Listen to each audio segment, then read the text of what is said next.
कायक मानसरोवर भाग 1 मुंशी प्रेमचंद्र की अमर कहानियां। युवक का नाम केशव था, युवती का प्रेमा। दोनों एक ही कॉलेज के और एक ही क्लास के विद्यार्थी थे। केशव नए विचारों का युवक था, जात पात के बंधनों का विरोधी। प्रेमा पुराने संस्कारों की कायल थी, पुरानी मर्यादाओं और प्रथाओं में पूरा विश्वास रखने वाली, लेकिन फिर भी दोनों में गाढ़ा प्रेम हो गया था। और यह बात सार कॉलेज में मशहूर थी। केशव ब्राह्मण होकर भी वैश्य कन्या प्रेमा से विवाह करके अपना जीवन सार्थक करना चाहता था। उसे अपने माता पिता की परवाह न थी। कुल मर्यादा का विचार भी उसे स्वांग सा लगता था। उसके लिए सत्य कोई वस्तु थी तो प्रेम थी, किंतु प्रेमा के लिए माता पिता और कुल परिवार के आदेश के विरुद्ध एक कदम बढ़ाना भी असंभव था। संध्या का समय है। विक्टोरिया पार्क के एक निर्जन स्थान में दोनों आमने सामने हरियाली पर बैठे हुए हैं। सैर करने वाले एक एक करके विदा हो गए, किंतु ये दोनों अभी वहीं बैठे हुए हैं। उनमें एक ऐसा प्रसंग छिड़ा हुआ है जो किसी तरह समाप्त नहीं होता। केशव ने झुंझलाकर कहा, इसका यह अर्थ है कि तुम्हें मेरी परवाह नहीं है। प्रेमा ने उसको शांत करने की चेष्टा करके कहा, तुम मेरे साथ अन्याय कर रहे हो केशव, लेकिन मैं इस विषय को माता पिता के सामने कैसे छेड़ूं, यह मेरी समझ में नहीं आता। वे लोग पुरानी रूढ़ियों के भक्त हैं। मेरी तरफ से कोई ऐसी बात सुनकर मन में जो जो शंकाएं होंगी उनकी तुम कल्पना कर सकते हो। केशव ने उग्र भाव से पूछा, तो तुम भी उन्हीं पुरानी रूढ़ियों की गुलाम हो? प्रेमा ने अपनी बड़ी बड़ी आंखों में मृदु स्नेह भरकर कहा, नहीं, मैं उनकी गुलाम नहीं हूँ, लेकिन माता पिता की इच्छा मेरे लिए और सब चीजों से अधिक मान्य है। तुम्हारा व्यक्तित्व कुछ नहीं है, ऐसा ही समझ लो। मैं तो समझता था कि ये ढकोसले मूर्खों के लिए ही हैं, लेकिन अब मालूम हुआ कि तुम जैसी विदुषियां भी उनकी पूजा करती हैं। जब मैं तुम्हारे लिए संसार को छूने को तैयार हूं तो तुमसे भी यही आशा करता हूं। प्रेमा ने मन में सोचा, मेरा अपनी देह पर क्या अधिकार है? जिन माता पिता ने अपने रक्त से मेरी सृष्टि की है और अपने स्नेह से उसे पाला है, उनकी मर्जी के खिलाफ कोई काम करने का उसे कोई हक नहीं। उसने दीनता के साथ केशव से कहा, क्या प्रेम स्त्री और पुरुष के रूप ही में रह सकता है, मैत्री के रूप में नहीं? मैं तो आत्मा का बंधन समझती हूँ। केशव ने कठोर भाव से कहा, इन दार्शनिक विचारों से तुम मुझे पागल कर दोगी प्रेमा। बस इतना ही समझ लो, मैं निराश होकर जिंदा नहीं रह सकता। मैं प्रत्यक्षवादी हूँ और कल्पनाओं के संसार में प्रत्यक्ष का आनंद उठाना मेरे लिए असंभव है। यह कहकर उसने प्रेमा का हाथ पकड़कर अपनी ओर खींचने की चेष्टा की। प्रेमा ने झटके से हाथ छुड़ा लिया और बोली, नहीं केशव, मैं कह चुकी हूँ कि मैं स्वतंत्र नहीं हूँ। तुम मुझसे वह चीज न मांगो जिस पर मेरा कोई अधिकार नहीं है। केशव को अगर प्रेमा ने कठोर शब्द कहे होते तो भी उस इतना दुख न हुआ होता। एक क्षण तक वह मन मारे बैठा रहा, फिर उठकर निराशा भरे स्वर में बोला, जैसी तुम्हारी इच्छा। आहिस्ता आहिस्ता कदम सा उठाता हुआ वहां से चला गया। प्रेमा अब भी वहीं बैठी आंसू बहाती रही। रात को भोजन करके प्रेमा जब अपनी माँ के साथ लेटी तो उसकी आंखों में नींद न थी। केशव ने उसे एक ऐसी बात कह दी थी जो चंचल पानी में पने वाली छाया की तरह उसके दिल पर छाई हुई थी। प्रतिक्षण उसका रूप बदलता था, वह उसे स्थिर न कर सकती थी। माता से इस विषय में कुछ कहे तो कैसे? लज्जा मुंह बंद कर देती थी। उसने सोचा, अगर केशव के साथ मेरा विवाह न हुआ तो उस समय मेरा क्या कर्तव्य होगा? अगर केशव ने कुछ उद्दंड जताकर डाली तो मेरे लिए संसार में फिर क्या रह जाएगा, लेकिन मेरा बस ही क्या है? इन भांति भांति के विचारों में एक बात जो उसके मन में निश्चित हुई, वह यह थी कि केशव के सिवा वह और किसी से विवाह न करेगी। सखी माता ने पूछा, क्या तुझे अब तक नींद न आई? मैंने तुझसे कितनी बार कहा कि थोड़ा बहुत घर का काम काज किया कर, लेकिन तुझे किताबों से ही फुर्सत नहीं मिलती। 4 दिन में तू पराये घर जाएगी, कौन जाने कैसा घर मिले। अगर कुछ काम करने की आदत न रही तो कैसे निबाह होगा? प्रेमा ने भोलेपन से कहा, मैं पराये घर जाऊंगी ही क्यों? माता ने मुस्करा कर कहा, लड़कियों के लिए यही तो सबसे बड़ी विपत्ति है बेटी। माँ बाप की गोद में पलकर ज्यों ही सयानी हुई दूसरों की हो जाती है। अगर अच्छे प्राणी मिले तो जीवन आराम से कट गया, नहीं रो रोकर दिन काटना पड़ा। सब कुछ भाग्य के अधीन है। अपनी बिरादरी में तो मुझे कोई घर नहीं भाता, कहीं लड़कियों का आदर नहीं, लेकिन करना तो बिरादरी में ही पड़ेगा। न जाने यह जात पात का बंधन कब टूटेगा। प्रेमा डरते डरते बोली, कहीं कहीं तो बिरादरी के बाहर भी विवाह होने लगे हैं। उसने कहने को कह दिया, लेकिन उस का हृदय कांप रहा था कि माता जी कुछ भांप न जाया। माता ने विस्मय के साथ पूछा, क्या हिंदुओं में ऐसा हुआ है? फिर उसने आप उस प्रश्न का जवाब भी दिया, और 2-4 जगह ऐसा हो भी गया, तो उससे क्या होता है? प्रेमा ने इसका कुछ जवाब न दिया। भय हुआ कि माता कहीं उसका आशय समझ न जाया। उसका भविष्य एक अंधेरी खाई की तरह उसके सामने मुंह खोले खड़ा था, मानो उसे निगल जाएगा। उसे न जाने कब नींद आ गई। 3 प्रातःकाल प्रेमा सोकर उठी, तो उसके मन में एक विचित्र साहस का उदय हो गया था। सभी महत्वपूर्ण फैसले हम आकस्मिक रूप से कर लिया करते हैं, मानो कोई दैवी शक्ति हमें उनकी ओर खींच ले जाती है। वही हालत प्रेमा की थी। कल तक वह माता पिता के निर्णय को मान्य समझती थी, पर संकट को सामने देखकर उसमें उस वायु की हिम्मत पैदा हो गई थी, जिसके सामने कोई पर्वत आ गया हो। वही मंद वायु प्रबल वेग से पर्वत के मस्तक पर चढ़ जाती है और उसे कुचलती हुई दूसरी तरफ जा पहुंचती है। प्रेमा मन में सोच रही थी, मानो यह देह माता पिता की है, किंतु आत्मा तो मेरी है। मेरी आत्मा को जो कुछ भुगतना पड़ेगा, वह इसी देह से तो भुगतना पड़ेगा। अब वह इस विषय में संकोच करना अनुचित ही नहीं, घातक समझ रही थी। अपने जीवन को क्यों एक झूठे सम्मान पर बलिदान करे? उसने सोचा, विवाह का आधार अगर प्रेम न हो तो वह देह का विक्रय है। आत्मसमर्पण क्यों बिना प्रेम के भी हो सकता है? इस कल्पना ही से कि न जाने किस अपरिचित युवक से उसका विवाह हो जाएगा, उसका हृदय विद्रोह कर उठा। वह अभी नाश्ता करके कुछ बने जा रही थी कि उसके पिता ने प्यार से पुकारा, मैं कल तुम्हारे प्रिंसिपल के पास गया था। वे तुम्हारी बड़ी तारीफ कर रहे थे। प्रेमा ने सरल भाव से कहा, आप तो यूं ही कहा करते हैं। नहीं, सच। यह कहते हुए उन्होंने अपनी मेज की दराज खोली और मखमली चौखटों में जड़ी हुई एक तस्वीर निकालकर उसे दिखाते हुए बोले, यह लड़का I0C0S0 के इम्तिहान में प्रथम आया है। इसका नाम तो तुमने सुना होगा। बूढ़े पिता ने ऐसी भूमिका बांध दी थी कि माँ उनका आशय न समझ सकी, लेकिन प्रेमा भांप गई। उनका मन तीर की भांति लक्ष्य पर जा पहुंचा। उसने बिना तस्वीर की ओर देखे ही कहा, नहीं, मैंने तो उसका नाम नहीं सुना। पिता ने बनावटी आश्चर्य से कहा, क्या तुमने उसका नाम ही नहीं सुना? आज के दैनिक पत्र में उसका चित्र और जीवन वृतांत छपा है। प्रेमा ने रुखाई से जवाब दिया, होगा, मगर मैं तो उस परीक्षा का कोई महत्व नहीं समझती। मैं तो समझती हूँ, जो लोग इस परीक्षा में बैठते हैं वे पल्ले सिर के स्वार्थी होते हैं।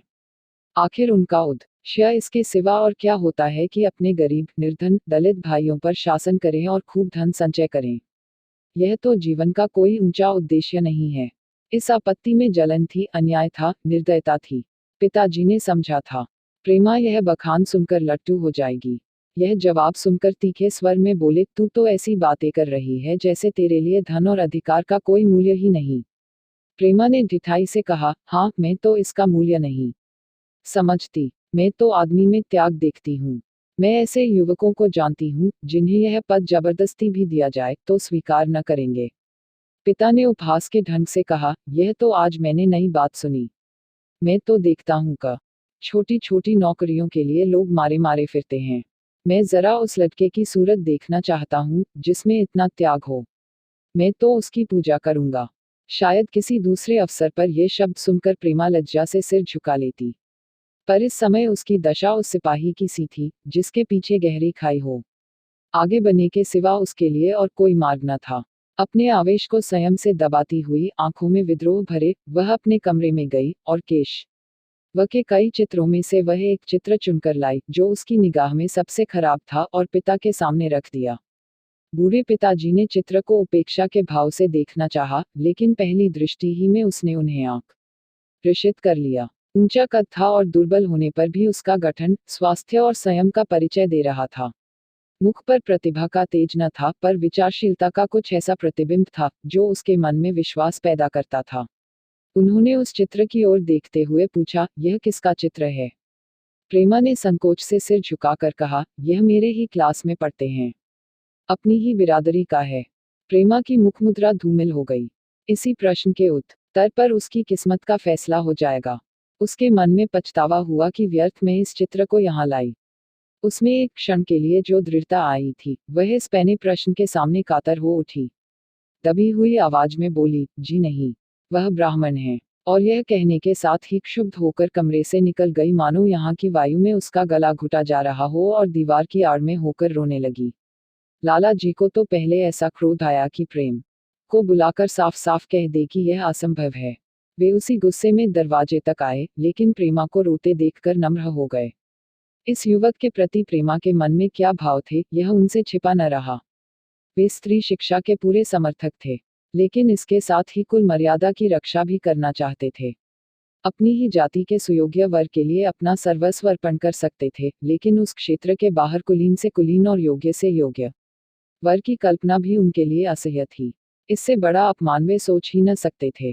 उन्होंने कठोर स्वर में कहा, आज से कॉलेज जाना बंद कर दो। अगर शिक्षा कुल मर्यादा को डुबोना ही सिखाती है तो कुशिक्षा है।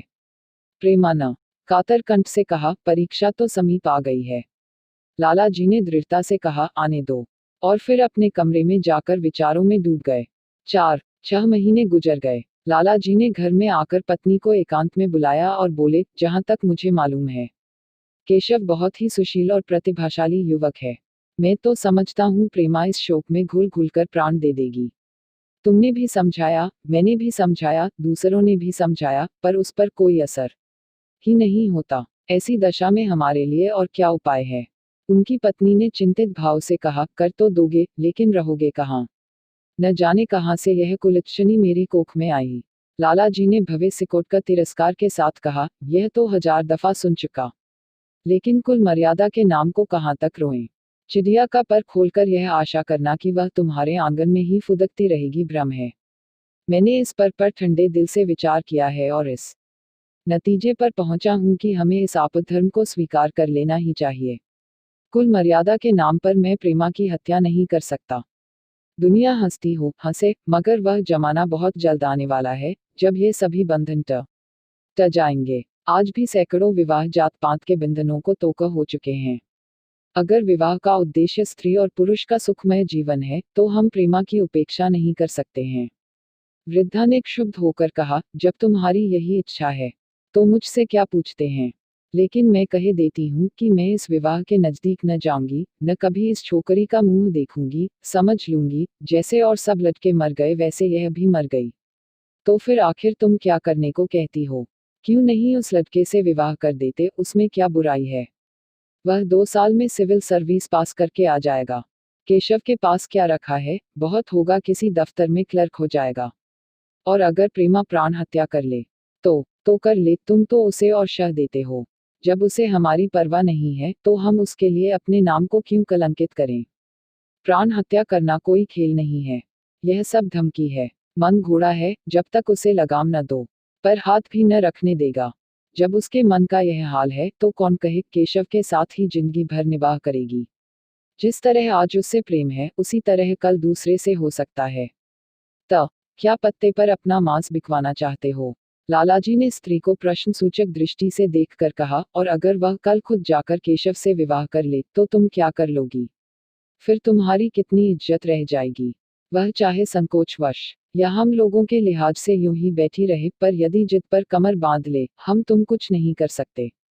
इस समस्या का ऐसा भीषण अंत भी हो सकता है, यह इस वृद्धा के ध्यान में भी न आया था। यह प्रश्न बम के गोले की तरह उसके मस्तक पर गिरा। एक क्षण तक वह अवाक बैठी रह गई, मानो इस आघात ने उसकी बुद्धि की धज्जियां उड़ा दी हों। फिर पराभूत होकर बोली, तुम्हें अनोखी ही कल्पनाएं सूझती हैं। मैंने तो आज तक कभी भी नहीं सुना कि किसी कुलीन कन्या ने अपनी इच्छा से विवाह किया है। तुमने न सुना हो, लेकिन मैंने सुना है और देखा है, और ऐसा होना बहुत संभव है। जिस दिन ऐसा होगा उस दिन तुम मुझे जीती न देखोगे। मैं यह नहीं कहता कि ऐसा होगा ही, लेकिन होना संभव है। तो जब ऐसा होना है तो इससे तो यही अच्छा है कि हम ही इसका प्रबंध करें। जब नाक ही कट रही है तो तेज छुरी से क्यों न कटे? कल केशव को बुलाकर देखो क्या कहता है। 5 केशव के पिता सरकारी पेंशनर थे, मिजाज के चिड़चिड़े और कृपण। धर्म के आडंबरों में ही उनके चित्त को शांति मिलती थी। कल्पना शक्ति का अभाव था, किसी के मनोभावों का सम्मान न कर सकते थे। वे अब भी उस संसार में रहते थे जिसमें उन्होंने अपने बचपन और जवानी के दिन काटे थे।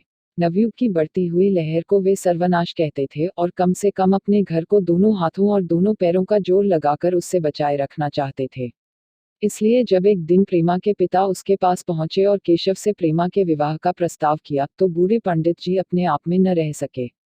धुंधली आंखें फाकर बोले, आप भंग तो नहीं खा गए हैं? इस तरह का संबंध, और चाहे जो कुछ हो, विवाह नहीं है। मालूम होता है आपको भी नए जमाने की हवा लग गई। बूढ़े बाबूजी ने नम्रता से कहा, मैं खुद ऐसा संबंध नहीं पसंद करता। इस विषय में मेरे भी वही विचार हैं जो आपके, पर बात ऐसी आ पड़ी है कि मुझे विवश होकर आपकी सेवा में आना पड़ा।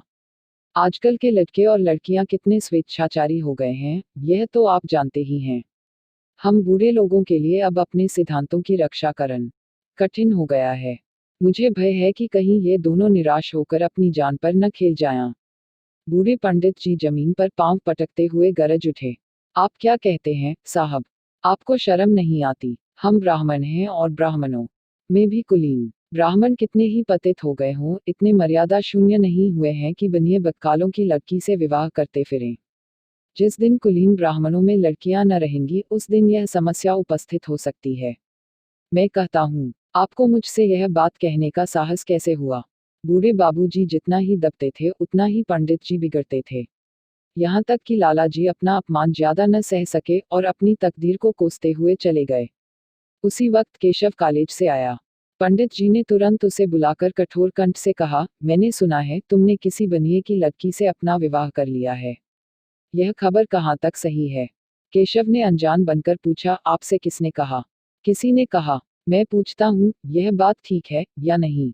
अगर ठीक है और तुमने अपनी मर्यादा को डुबाना निश्चय कर लिया है, तो तुम्हारे लिए हमारे घर में कोई स्थान नहीं। तुम्हें मेरी कमाई का एक धेला भी नहीं मिलता। मेरे पास जो कुछ है वह मेरी अपनी कमाई है, मुझे अख्तियार है कि मैं उसे जिसे चाहूं दे दूं। तुम यह अनीति करके मेरे घर में कदम नहीं रख सकते। केशव पिता के स्वभाव से परिचित था। माँ से उसे प्रेम था। वह गुप्त रूप से प्रेमा से विवाह कर लेना चाहता था। बाप हमेशा तो बैठे न रहेंगे। माता के स्नेह पर उसे विश्वास था। उस प्रेम की तरंग में वह सारे कष्टों को झेलने के लिए तैयार मालूम होता था।